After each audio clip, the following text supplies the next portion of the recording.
Chapter 21. And the Lord visited Sarah, as he had said, and the Lord did for Sarah as he had spoken. For Sarah conceived and bore Abraham a son in his old age, at the set time of which God had spoken to him.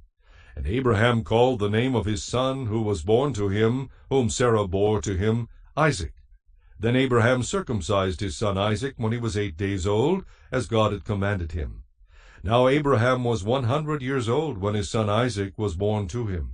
And Sarah said, God has made me laugh, and all who hear will laugh with me. She also said, Who would have said to Abraham that Sarah would nurse children? For I have borne him a son in his old age.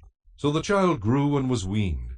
And Abraham made a great feast on the same day that Isaac was weaned. And Sarah saw the son of Hagar, the Egyptian, whom she had borne to Abraham, scoffing. Therefore she said to Abraham, Cast out this bondswoman and her son, for the son of this bondswoman shall not be heir with my son, namely with Isaac. And the matter was very displeasing in Abraham's sight because of his son. But God said to Abraham, Do not let it be displeasing in your sight because of the lad or because of your bondwoman. Whatever Sarah has said to you, listen to her voice, for in Isaac your seed shall be called.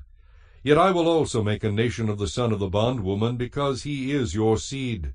So Abraham rose early in the morning, and took bread and a skin of water, and putting it on her shoulder, he gave it and the boy to Hagar, and sent her away. Then she departed and wandered in the wilderness of Beersheba. And the water in the skin was used up, and she placed the boy under one of the shrubs. Then she went and sat across from him at a distance of about a bowshot, for she said to herself, Let me not see the death of the boy. So she sat opposite him, and lifted her voice and wept. And God heard the voice of the lad. Then the angel of God called to Hagar out of heaven, and said to her, What ails you, Hagar? Fear not, for God has heard the voice of the lad where he is. Arise, lift up the lad, and hold him with your hand, for I will make him a great nation. Then God opened her eyes, and she saw a well of water. And she went and filled the skin with water, and gave the lad a drink. So God was with the lad, and he grew and dwelt in the wilderness, and became an archer. He dwelt in the wilderness of Paran, and his mother took a wife for him from the land of Egypt. And it came to pass at that time that Abimelech and Phicol, the commander of his army, spoke to Abraham, saying, God is with you in all that you do. Now therefore swear to me by God that you will not deal falsely with me, with my offspring, or with my posterity, but that according to the kindness that I have done to you, you will do to me, and to the land in which you have dwelt.